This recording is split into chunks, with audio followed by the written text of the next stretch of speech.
শুভেচ্ছা দর্শক, আমন্ত্রণ কুরবানির ঈদে পশুর হাট নিয়ে যমুনা টেলিভিশনের বিশেষ আয়োজন কুরবানির হাট আপডেটস। আপনাদের সঙ্গে থাকছি আমি মৌসুমী আহমেদ লোপা। কুরবানির বাকি আর কিছুদিন, তাই জমে উঠেছে দেশের বিভিন্ন স্থানের পশুর হাট। এবার গরুর সরবরাহ রয়েছে পর্যাপ্ত, তবে দাম নিয়ে ক্রেতা বিক্রেতাদের রয়েছে মিশ্র প্রতিক্রিয়া। বাজারে মাঝারি আকারের গরুর চাহিদাই বেশি। মেহেরপুরের ঐতিহ্যবাহী বামুন্দি নিশিপুর হাট। শতবর্ষী এই হাটে প্রতিদিন 1000-5 পশুর জায়গা হয়। বরাবরের মতো এবারও মাঝারি আকারের গরুর চাহিদাই বেশি, তবে কাঙ্ক্ষিত বেচাকেনা শুরু হয়নি এখনো। ক্রেতা আসছেন, ঘুরছেন, কেউ কেউ পছন্দ করলেও দাম নিয়ে কিছুটা অস্বস্তির অভিযোগ করছেন ক্রেতারা।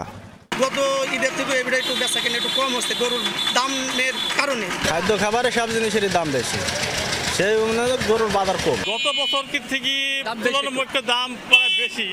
গরু আমাদের পছন্দ হয়েছে, কিন্তু দামে বেশি বলতে। চুয়াডাঙ্গার আমলডাঙ্গা পশুর হাট। সরবরাহ বেশি থাকায় হাট ছড়িয়ে গরুর ঠাঁই হয়েছে মহাসড়কে, তবে পশুর চেয়ে ক্রেতার সংখ্যা কম থাকায় দাম পড়ে যাওয়ার দুশ্চিন্তায় ব্যাপারীরা। এরই মধ্যে জেলার প্রায় 3.25 লাখ গরু পাঠানো হয়েছে দেশের বিভিন্ন হাটে। যে পরিমাণ গরু আসছে সেই হিসাবে মানুষের যে খরিদ্দার হাটে থাকার কথা সেই পরিমাণ নেই। আমরা ধারণা করছি 50% গরু বেচা বিক্রি হতেও পারে, নাও পারে। আমি আশায় আছি হয়তো বা কিছু লাভ হলে আমি গরু ছেড়ে দেবো। যারা গরু কিনতে এসেছে তারা তাদের হিসাবের বা তাদের যে বাজেটের ঊর্ধ্বে হয়ে যাচ্ছে। নাটোরে জমে উঠেছে মৌখারা, তেবাড়িয়া, সিংড়া সহ ছোট বড় 26টি পশুর হাট। এসব হাটে দাম নিয়ে রয়েছে মিশ্র প্রতিক্রিয়া। আমি লেখে লোক নাই, নেতারা বড় বড় সব লোকজন সব পালা আছে, গরু কিনবি কারা। 1,90,000 দাম চাচ্ছি, 1,50,000 বলতেছে। এবার গরুর দামটা একটু বেশি, ক্রেতা কিন্তু আপনি সেই ন্যায্য মূল্যে গরু পাচ্ছে না। হাসিল নেওয়া হচ্ছে 600 টাকা, যা ক্রয় করছে এবং যে বিক্রয় করছে তার 120 টাকা, এবং সরকারি রেটে আমরা হাসিল নিচ্ছি। দেশের প্রায় প্রতিটি পশুর হাটেই তাৎক্ষণিক স্বাস্থ্যসেবা দিতে প্রস্তুত ভেটেরিনারি চিকিৎসক। এছাড়াও প্রয়োজনীয় পরামর্শ এবং তদারকির দায়িত্ব পালন করছেন স্থানীয় প্রাণী সম্পদ কর্মকর্তারা। এই বামন্দির গরুর হাটে যে সমস্ত গরু এবং ছাগল, ভেড়া যদি অসুস্থ হয়, আমরা এখানে সম্পূর্ণ বিনামূল্যে চিকিৎসা সেবা নিশ্চিত করতেছি। ভেটেরিনারি মেডিকেল টিম কাজ হচ্ছে যে পশুগুলি যদি কোনো কারণে অসুস্থ হয়ে পড়ে বা প্রাথমিক চিকিৎসার প্রয়োজন হয় বা কোনো গরু প্রেগনেন্ট কিনা। চুয়াডাঙ্গা জেলায় গবাদি পশুর চাহিদা 1,24,000। সেই হিসাবে আমাদের এই চুয়াডাঙ্গা জেলাতে 74,000 গবাদি পশু উদ্বৃত্ত থাকবে, যেটা দেশের অন্যান্য জায়গাতে সরবরাহ করা হবে। ঈদের আগে পশু বিক্রি করে ঘরে ফিরতে চান বিক্রেতারা। ক্রেতারাও ঘুরছেন সাধ্যের মধ্যে পছন্দের পশুটি বেছে নিতে।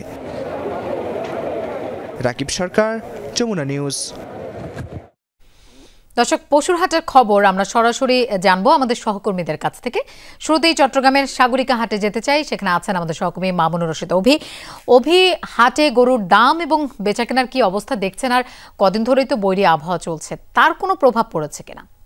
লোপা, বৈরী আবহাওয়ার কারণে কিন্তু হাটগুলোতে একটু প্রভাব পড়েছে, কারণ বৃষ্টিপাত হওয়ার কারণে কিন্তু মানুষজন হাটে সেভাবে আসতে পারছে না, এবং যেহেতু গতকাল রাত থেকেই ভারী বৃষ্টিপাত এবং কয়েকদিন ধরেই চট্টগ্রামে আবহাওয়া বৈরী, সে কারণেই হাটগুলোতে মানুষজন আনাগোনা একটু কম। তবে আজকে থেকেই মূলত অন্যান্য দিনের থেকে মানুষজন কিছুটা বেশি বলা যায়, এবং আমরা দেখতে পেয়েছি বিভিন্ন যে হাটগুলো রয়েছে চট্টগ্রামে সিটি কর্পোরেশন ব্যবস্থাপনায় 13টি হাট এবং মহানগর এবং আশেপাশে যে উপজেলাগুলো রয়েছে মোট 228টি স্থায়ী অস্থায়ী হাট রয়েছে। প্রত্যেকটিতেই বলা যায় অসংখ্য গরু উঠেছে, বিশেষ করে কুষ্টিয়া, ঝিনাইদহ এবং চাঁপাইনবাবগঞ্জ, বেনাপোল এই জায়গাগুলো থেকে কিন্তু বড় বড় গরুগুলো এসে থাকে। এবারও ব্যতিক্রম হয়নি। বিশেষ করে বড় গরুর চেয়ে মানুষের আকৃষ্ট করছে মাঝারি ধরনের যে গরুগুলো রয়েছে, সেগুলোর প্রতি মানুষজন বেশি ঝুঁকছেন, সেগুলো নিয়ে দরদাম হাঁকাচ্ছেন। তবে দরদাম নিয়ে ক্রেতা বিক্রেতাদের যে একটি দর কষাকষি, সেটি নিয়ে একটু অনেকে বলছিলেন যে অন্যান্য বাড়েছে, এবারে দাম কিছুটা বেশি। বিপরীতে বিক্রেতা যারা রয়েছেন তারা বলছিলেন গরুর যে খাদ্যগুলো রয়েছে সেগুলোর দাম বেশি হওয়ার কারণে তারা আসলে একটু দাম বেশি চাচ্ছেন। তবে প্রত্যাশা অনুযায়ী এখন পর্যন্ত সেভাবে গরু বিক্রি হয়নি, যেহেতু এখন থেকে প্রায় 1 সপ্তাহ বাকি রয়েছে কোরবানির। সে কারণেই মানুষজন আসছেন, তারা তাদের পছন্দের যে গরুগুলো, বিশেষ করে কালো, লাল এই রঙের গরুগুলোই কিন্তু মানুষজন প্রথমেই দেখছেন। প্রথম থেকেই তারা আসলে দরদাম নিয়ে দেখছিলেন, যদি অনেকের দরদামের সাথে মেলে সেই ক্ষেত্রে অনেকে আসলে নিয়েও যাচ্ছেন। তবে বিক্রেতা যারা রয়েছেন তারা বলছিলেন যে এই বৃষ্টিপাতের কারণে মানুষজন যেহেতু আসতে পারছেন না, সে কারণেই একটু ভাটা পড়েছে এবং যদি বৃষ্টিপাতটা কমে যায় আগামীকাল বা আজও কয়েকদিন পরে, সেক্ষেত্রে মানুষজনের আনাগোনাও বেশি হবে। এখন পর্যন্ত মানুষজন শুধুমাত্র এসে দেখছেন, তাদের যেই গরুগুলো পছন্দের কোরবানি দিবেন। অনেকে আসলে বিভিন্ন রঙের ক্ষেত্রেও বেশিরভাগ পছন্দই করছেন। সবকিছু মিলিয়ে বলা যায় বৃষ্টির কারণে কিছুটা প্রভাব পড়েছে গরুর হাটগুলোতে। অভি, আপনাকে ধন্যবাদ আমাদের সাথে যোগ দেওয়ার জন্য। দর্শক, গরুর হাটের আরো খবর জানবো। রংপুর থেকে আমাদের সাথে যোগ দিচ্ছেন সহকর্মী সরকার মাঝারুল মান্নান। মাঝার হাটের কি অবস্থা? রংপুরের পশু সরবরাহ সেখানে কেমন দেখছেন? লোপা, আমরা আছি যে রংপুর মহানগরীর যে ঐতিহ্যবাহী যে লালবাগের হাট, সেই লালবাগের হাটে, এবং এখানে প্রচুর পরিমাণে গরু সেই সকাল থেকে এসেছে। এখন হচ্ছে যে একেবারে লাস্ট মুহূর্ত। আমরা যদি আপনাকে একটুখানি দেখাতে পারি যে পুরো হাট জুড়ে এবং যে কলেজ পাড়ার যে রোডটি আছে, পুরো রোডেই কিন্তু ছোট, মাঝারি এবং অসংখ্য গরু এখানে এসেছে। আমরা যতটুকু তথ্য পেয়েছি এবং খোঁজখবর নিচ্ছি, ছোট গরুগুলো যেগুলো আছে সেগুলো বেচা বিক্রি হচ্ছে বেশি, সেগুলো 70 থেকে 90 হাজার টাকার মধ্যে বিক্রি হচ্ছে, এবং আরেকটু মাঝারি যে গরুগুলো, সেই গরুগুলো বিক্রি হচ্ছে 1 লাখ থেকে 1,50,000-এর মধ্যে, এবং এর উপরে যে গরুগুলো সেগুলো 2 লাখ থেকে 3 লাখ বা 4 লাখ বা 5 লাখ টাকা পর্যন্ত বিক্রি হচ্ছে। এই হাটে আমরা যেটা শুনেছি, একটি বড় গরু এসেছে যেটিকে প্রায় 6 লাখ টাকা চাওয়া হয়েছে, এবং আমরা কিছুক্ষণ আগে আপনাদেরকে আমরা দেখেছি যে একটি গরু 4 লাখ টাকায় বিক্রি হয়েছে।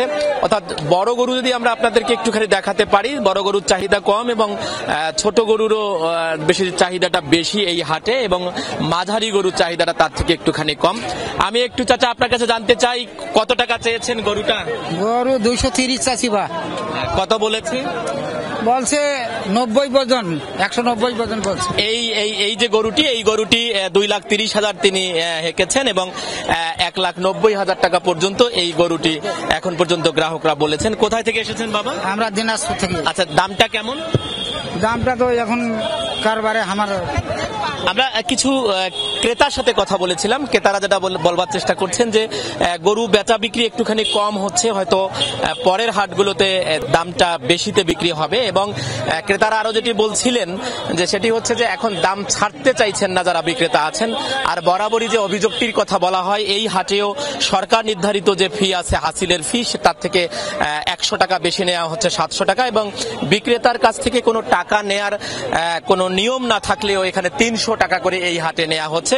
তবে এই হাটে যে এই অব্যবস্থাপনা, বিশেষ করে হাসিল আদায়ের ব্যাপারে, তাতে কিন্তু প্রশাসনের কোনো উদ্যোগ এই হাটে নেই বলছেন যারা ক্রেতা এবং বিক্রেতা আছেন তারা।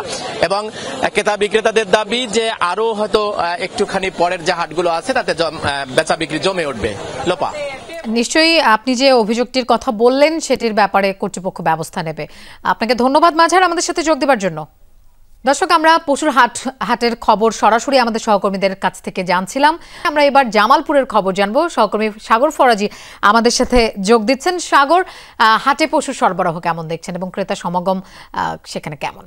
এখন আমি যদি একটু বলি, আমাদের বাজারের চিত্র যদি বলি, হাটের চিত্র, আর কিছুদিন পরে কিন্তু কোরবানির ঈদ, সেই উপলক্ষে কিন্তু বিশেষ করে গতকাল থেকে কিন্তু জাঁকজমকভাবে বাজার শুরু হয়েছে, হাট শুরু হয়েছে।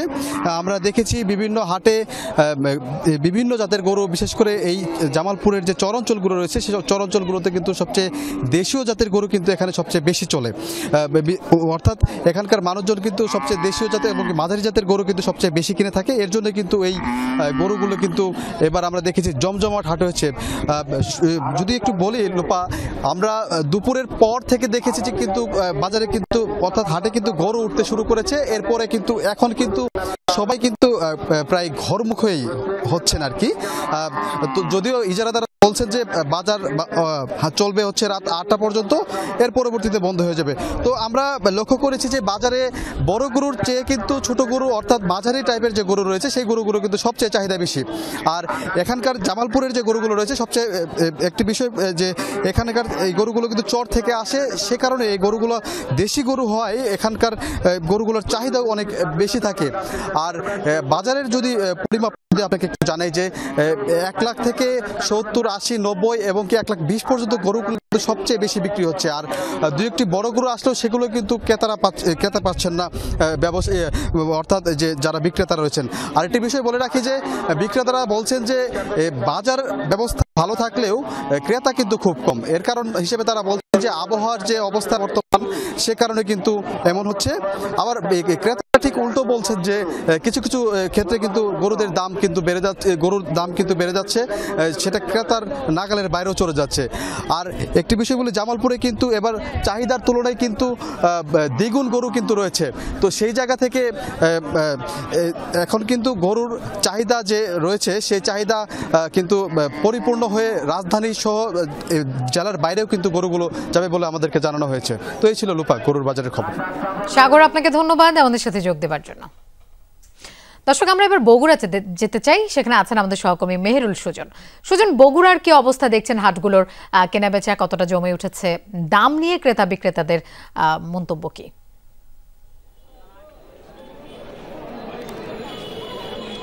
লোপা, এবার কিন্তু বগুড়ায় কোরবানির ঈদের জন্য 7,46,000-এর বেশি পশু, গরু, ছাগল, ভেড়া এই সমস্ত পশু কিন্তু প্রস্তুত করেছেন এই অঞ্চলের খামারিরা। এবং গত কয়েকদিন ধরে কিন্তু কোরবানির হাটগুলো শুরু হয়ে গেছে। এই মুহূর্তে আমরা রয়েছি লোপা বগুড়া শহরের একমাত্র যে হাটটি, শহরের কালীতলা হাটে রয়েছে, ঐতিহ্যবাহী কালীতলা হাটে। এবং আমরা বিকেল 4টার পর থেকে দেখছিলাম যে এখানে ছোট বড় বিভিন্ন আকারের গরুর যেমন আমদানি হয়েছে, ঠিক পাশাপাশি ক্রেতাদের কিন্তু ভিড়ও রয়েছে। এবং বেচা কেনার যে বিষয়টা আপনি বলছিলেন যে আজকে এখনও যেহেতু ঈদের 5-6 দিন সময় আছে, সেক্ষেত্রে শহরের যারা কোরবানির যারা ক্রেতা তারা কিন্তু একটু পরে কেনেন। তারপরেও কিন্তু আমরা দেখেছি যে বিকেলের পর থেকে, অর্থাৎ 5:30-6টার পর থেকে কিন্তু অনেকেই 1.5 লাখ, 2 লাখ, 2.5 লাখ টাকা পর্যন্ত যে গরুগুলো সেগুলো কিন্তু তারা কিনে নিয়ে যাচ্ছেন। আমি ক্রেতাদের সঙ্গে কথা বলছিলাম এবং যারা বিক্রেতা তাদের সঙ্গেও কথা বলছিলাম। তো সেই জায়গা থেকে যেটি ক্রেতারা বলছেন যে গতবারের তুলনায় তারা কিন্তু এই হাটে কিছুটা দাম কেউ কোনো ক্ষেত্রে কম পাচ্ছেন এবং কিছু ক্ষেত্রে কিন্তু আবার দেখা যাচ্ছে যে সেই দামগুলো বাড়তি রয়েছে। লোপা, আমাদের সঙ্গে এই মুহূর্তে রয়েছেন হাটের একজন পরিচালক। আমরা তার কাছ থেকে একটু জানতে চাই যে আজকে তো কুরবানি ঈদের আগে আপনাদের এটা প্রথম হাট এবং এরপরে মাত্র একটি হাট আপনারা পাবেন। আজকে আসলে আমদানি কেমন গরুর এবং মানুষের যে ক্রেতা যারা তাদের বেচা কেনা কেমন হচ্ছে বা তারা কিনছেন কিনা আজকে পশু? মোটামুটি আলহামদুলিল্লাহ আমদানি যথেষ্ট পরিমাণ হয়েছে, কিন্তু বৃষ্টির কারণে এখন মোটামুটি বেচা বিক্রি খুব কম বললেই চলে আসলে। আর আমাদের যেহেতু বগুড়া শহরের ঐতিহ্যবাহী কালীতলা হাট আসছে বৃহস্পতিবার, ইনশাল্লাহ আশা রাখি যে বেশ বড় সড়ো একটা হাট ইনশাল্লাহ হবে। আর যেহেতু ওই দিন শেষ হাট, লোপা শুনছিলেন যে এই হাটের যারা পরিচালক রয়েছেন তাদের একজন আদর রহমান, তিনি যেটি বলছিলেন যে এই হাট কিন্তু আরেকটি হাট রয়েছে কালীতলা হাটের আগামী বৃহস্পতিবার, এবং সেটি যেহেতু ঈদের একেবারেই একদিন আগে সেই হাটটি 2 দিন আগে, সে কারণে কিন্তু এই হাটকে ঘিরেও আসলে বেচা কেনার যে বিষয়টি থাকে শহরের হাটে বিশেষ করে সেটাও কিন্তু কিছুটা নির্ভর করছে। এবং অন্যান্য যে হাটগুলো রয়েছে আজকে কিন্তু শহরের বাইরে বেশ কয়েকটি হাটের খবর আমরা দেখেছি লোপা, এবং সেই হাটগুলোতেও কিন্তু আমরা বিকেল থেকে বেচা কেনার খবর পাচ্ছি। মোটামুটি বেচা কেনা চলছে, তবে ক্রেতা বিক্রেতা সবাই আসলে আশা করছেন আর 2-1 দিন পর এই হাটগুলো আরো জমজমাট হয়ে উঠবে। সুজন, আপনাকে ধন্যবাদ আমাদের সাথে যোগ দেওয়ার জন্য। জমে উঠেছে পশুর হাটগুলো। আমরা রাজশাহীর সিটি হাটে যেতে চাই, সেখানে আছেন আমাদের সহকর্মী তারেক মাহমুদ। তারেক, হাটে আজকের কি অবস্থা দেখছেন? পশুর সরবরাহ কেমন? দামের ব্যাপারটাও জানতে চাই, ক্রেতা বিক্রেতারা কি বলছেন। সবসময় তো একটা মিশ্র প্রতিক্রিয়া থাকে। লোপা, আমি সকাল থেকে হাটে রয়েছি। আজকে রাজশাহীর সিটি হাটে প্রচুর পরিমাণে পশু এসেছে, গরু এবং গরু সহ মহিষ এবং ছোট বড় মাঝারি যে গরুগুলো রয়েছে, প্রচুর পরিমাণে গরু এসেছিল সকাল থেকেই। এবং এই সিটি হাটের যে কয়েক কিলোমিটার যে রাস্তা রয়েছে, রাস্তা থেকে হাট পর্যন্ত একদমই গরুতে পরিপূর্ণ ছিল, গরু সরবরাহ বেশি এবং ক্রেতা বিক্রেতাদের সমাগম এবং হাট ডাকে কিন্তু জমজমাট। এখন যেমনটি হয়েছে ঢাকা সহ চিটাগাংয়ে যারা গরু নিয়ে যান, এখানে প্রায় অনেক ট্রাক রয়েছে। একটু আগেও কিন্তু আমার সামনে প্রায় 15 থেকে 20টি ট্রাক কিন্তু এক সারিবদ্ধভাবে ছিল। সেই ট্রাকটি যারা এখানকার ব্যাপারীরা রয়েছেন, ঢাকা এবং চিটাগাংয়ের ব্যাপারীরা এসেছিলেন, সে ট্রাকে করে কিন্তু প্রায় 25 থেকে 30 ট্রাক কিন্তু গরু নিয়ে গিয়েছে একটু আগে। এবং এখন পর্যন্ত আরও ট্রাক কিন্তু ঠিক এই রাস্তাতেই আছে, সেগুলো গরু কিনে ব্যাপারীরা কিনে তারা নিয়ে যাচ্ছেন। হাটে আজকে গরুর যে বাজারটি সেটি যদি মনের হিসাবে বলি, যারা বিক্রেতা রয়েছেন, ব্যাপারীরা রয়েছেন, তারা বলছেন যে আজকে 28 থেকে 30,000 টাকা, 32,000 টাকা মনে কিন্তু গরু বিক্রি হয়েছে। বিশেষ করে এই রাজশাহীর হাটে ছোট মাঝারি সাইজের যে গরুগুলো রয়েছে সেই গরুগুলো সব থেকে বেশি বিক্রি হয়েছে। আরেকটা বিষয় বলে রাখি যে রাজশাহীর সিটি হাটে সব ধরনের সব কোয়ালিটির গরু কিন্তু পাওয়া যায়, ছোট বড় মাঝারি সব পাওয়া যায়। এর মধ্যে যেমন ছোটগুলো 70 থেকে 80-90 হাজার টাকার মধ্যে 2 থেকে 2.5 মনের গরু বিক্রি হয়েছে। মাঝারি সাইজের যে 3 মন থেকে 3.5 মনের যে গরুগুলো সেগুলো 1 লাখ থেকে 1 লাখ 10, 20, 30, 40 হাজার পর্যন্ত বিক্রি হয়েছে এবং 5 থেকে 6 মনের গরু এবং এর থেকে যে বড় গরুগুলো রয়েছে সেই বড় গরুগুলো কিন্তু ঢাকা এবং চিটাগাঙে কিন্তু বেশি যাবে এবং বড় গরুগুলো ঢাকা এবং চিটাগাঙের যারা পাইকাররা রয়েছেন তাদের প্রায় কেনা শেষ এবং হাটও প্রায় আজকে শেষ পর্যায়ে বলা যায় এবং গরুগুলো ট্রাকে লোড হচ্ছে এবং এখান থেকে দেশের বিভিন্ন ঢাকা সহ দেশের বিভিন্ন প্রান্তে কিন্তু গরুগুলো চলে যাবে। লোপা। তারেক, আপনাকে ধন্যবাদ আমাদের সাথে যোগ দেওয়ার জন্য। দর্শক, এই ছিল কুরবানির ঈদে পশুর হাট নিয়ে যমুনা টেলিভিশনের বিশেষ আয়োজন কুরবানির হাট আপডেটস। আর এতক্ষণ সাথে থাকার জন্য ধন্যবাদ সবাইকে।